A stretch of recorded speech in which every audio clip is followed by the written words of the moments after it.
Iran और पाकिस्तान में इख्तलाफ हो सकता है इन हालात में जो आजकल चल रहे हैं? बिल्कुल हो सकता है। उसकी रीज़न ये है कि हाँ, हमारा झुकाव सऊदी अरब की तरफ है और प्रैक्टिकली भी हमारा उनके साथ डिफेंस पैक्ट है कि जिसमें हमने सऊदी अरब को प्रोटेक्ट करना है।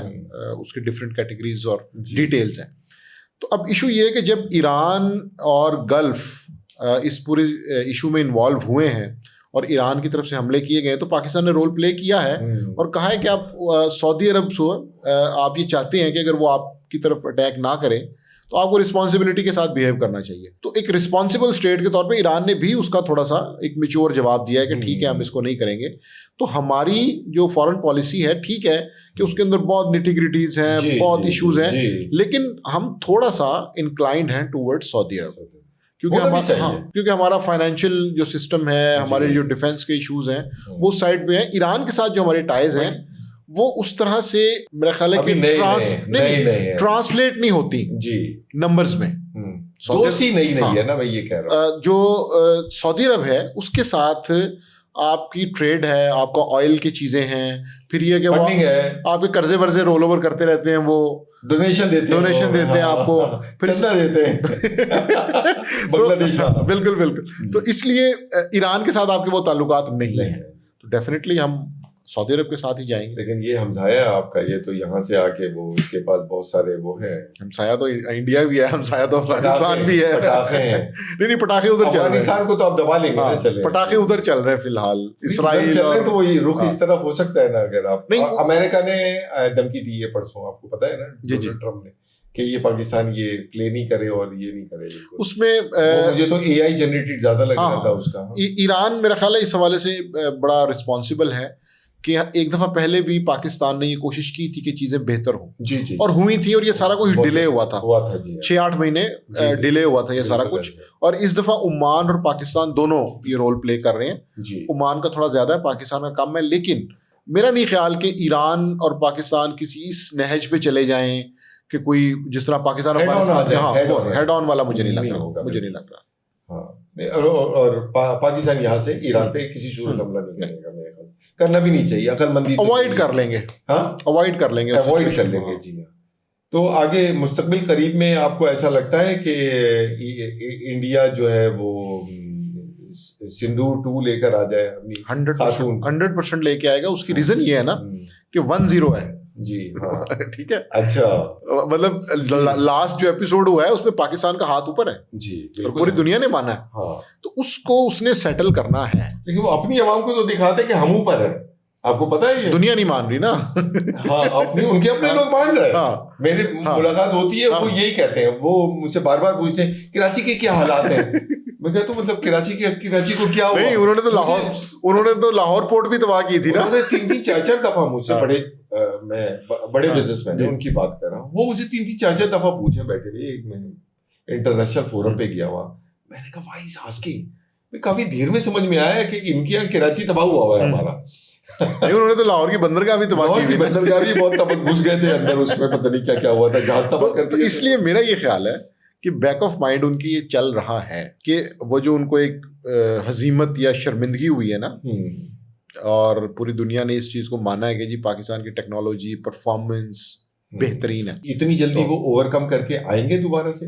नहीं आएंगे, बट वो टाइमलाइन जो है ना वो अभी डिसाइड नहीं हो रही, क्योंकि ईरान का मसला चल गया, इसराइल, ये सारा गल्फ का इशू है। एबिलिटी के बारे में उनकी कि वो ये जो वो कम थे हमारे हमसे स्किल्स में, और जो बाकी सारी टेक्नोलॉजी है, टेक्नोवॉर थी, उसमें वो ओवरकम करके आएंगे। वो जो उनके पास डेफिसिट था चीजों का, अगर अकलमंद होंगे तो ओवरकम करके आएंगे। अगर पॉलिटिकल कोई हरकत करनी होगी, पाकिस्तान ने उससे ज्यादा एडवांस स्टेज पे आ गया होगा, जरूर वो तो वहां से आगे चलेगा, वो यहाँ तक पहुंचेंगे, हम आगे पहुंचेंगे, सोचा तो होगा 100%। पहले भी हमने उनसे आगे सोचा था, तो उसका रिजल्ट हमें मिला। उनका जो वो है चीफ है, उसने तो कहा था कि पाकिस्तान जिस तरफ से आते हैं हम उससे ऑपोजिट डायरेक्शन में जाते हैं।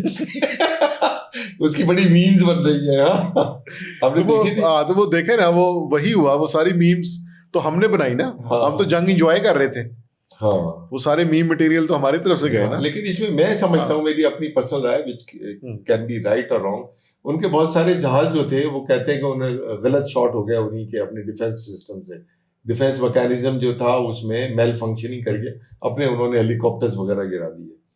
तो मैं तो ये समझता हूँ कि बहुत सारे जो जहाज थे वो पाकिस्तान ने गिराए ही नहीं, वो उनको सीज कर दिया और वहीं से वो बैठ के, क्योंकि उनका सिस्टम ब्लॉक कर दिया था सारा। ये भी हो सकता है मेरे ख्याल से। कॉम्पिटेंसी है ना ये। हाँ जी हाँ बिल्कुल, काबिलियत है। बगैर मिसाइल हाँ। मारे जहाज गिराते और क्या चाहिए वो कहते हैं ना, आपको? तुम कत्ल करो हो कि करामात करो हो। हाँ। कि ना तुम्हारे पास तलवार बगैर है, गोली मारे आप मर जाओ, मुझे और क्या चाहिए? हाँ? वो कहते हैं ना कि जहर की बजाय शहद से कोई मर रहा है, हाँ तो और क्या चाहिए। हाँ, मीठे से मर जाए तो मीठे से उसको मर जाए। जहर देने की क्या जरूरत है? बिल्कुल 100% है, ये तो किया पाकिस्तान। मीठा जहर तो होता है, खैर हम इसमें नहीं हो सकता मीठा जहर इस वाली जगह पे। अच्छा, तो आपके ख्याल में जो ये ईरान ने जो वहां पे मिसाइल फेंके हैं, दागे हैं, और वहाँ अमेरिकन मरीन्स को करने के लिए, और अमेरिकन इंस्टॉलेशंस जो हैं यूएई में और मिडल ईस्ट में, और आपके ख्याल में अब जो यूएई है वो ऑल आउट चला गया, फुल स्केल उसने वॉर शुरू कर दी है क्या ईरान? देखिए, ईरान ने दो टारगेट इसमें अचीव किए हैं। एक तो ये है कि वो जो डेफिनेटली अमेरिका के साथ तो उनका एक बड़ा फासला है ना, कि जिसमें वो अमेरिका पे अटैक नहीं कर सकते, और उसके लिए जो सलूशन उनके पास था वो ये था कि चूंकि पूरे गल्फ में उनकी इंस्टॉलेशंस हैं, तो उनको निशाना बनाया जाए, करीब भी हैं, और वो तमाम मुल्क जो अमेरिका के साथ खड़े हैं वो उसमें इन्वॉल्व हो गए।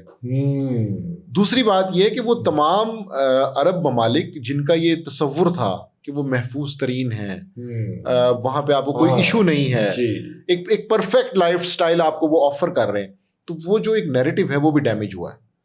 और ये सबसे बड़ी बात है, क्योंकि ये इकोनॉमी को हिट करता है। अब यूएई का क्या होगा? उनकी प्रॉपर्टीज नीचे आ गई, गोल्ड नीचे आ गया, और जो उनकी हाउसिंग स्कीम्स वगैरह थी वो सारी अब कुछ पता नहीं लग रहा। बिजनेस वहां का डाउन है, अनसर्टेन है, लोग वहां से निकल के भागना चाह रहे हैं और कोशिश करेंगे। इसमें मेरा ख्याल है कि यूएई को सबसे पहले 2026 में इस चीज़ को इंश्योर करना पड़ेगा कि हमारा जो कंट्री है, हम उसके डिफेंस के लिए और उसके अमन के लिए अप टू द मार्क आ गए हैं। जो पहले उनका नैरेटिव था ना, वो डैमेज हो चुका है। तो उनको एक परसेप्शन मैनेजमेंट करनी पड़ेगी अपना जो एक सिक्योर जो उनका था ना कि हम महफूज तरीन है, वो तो $1 ट्रिलियन खर्च करने पड़ेंगे उनको, वो 100% जनरेट करने पड़ेंगे जी। नहीं करेंगे तो नहीं होगा, प्रॉब्लम हो जाएगी। तो ईरान ने ये दो फायदे लिए हैं। एक तो मिलिट्री का फायदा है ना, कि आपने बम मारे, तबाह कर दिया, जहाज खराब होने से ईरान की इकोनॉमी बेहतर होगी आपके ख्याल में? फिर अगर ईरान की खराब है तो उनकी भी खराब होगी। हम तो डूबे हैं सनम, तुमको भी ले डूबेंगे। तो ये इशू है। अच्छा, तो वो जिस तरह हमारे कहते हैं ना कि गवादर पोर्ट का प्रॉब्लम क्या है कि दुबई को भी मसला हो जाएगा, चाबहार को भी मसला हो जाएगा, तो अगर ना चले गवादर, उनका ये प्रॉब्लम है ना, इसलिए वो सी पैक के ऊपर हमले करते हैं, तो कोई नहीं रोक सकता गवादर को, कौन रोकेगा? बिल्कुल। अब उनकी वो हैसियत नहीं रही, तो अब पाकिस्तान को फ्लरिश करना चाहिए। और कराची की पोजीशन और कराची एयरपोर्ट की बात कर रहा हूं, एविएशन की बात कर रहा हूं। बिल्कुल, उसकी वजह ये कि वो सारी जो डाइवर्जन है वो कराची उसका हब बन गया। तो ये अपॉर्चुनिटीज भी होती है ना, क्राइसिस के अंदर से आप अपॉर्चुनिटी भी जनरेट करते हैं। तो वो पाकिस्तान को बिल्कुल उसका फायदा हुआ। Blessing disguise.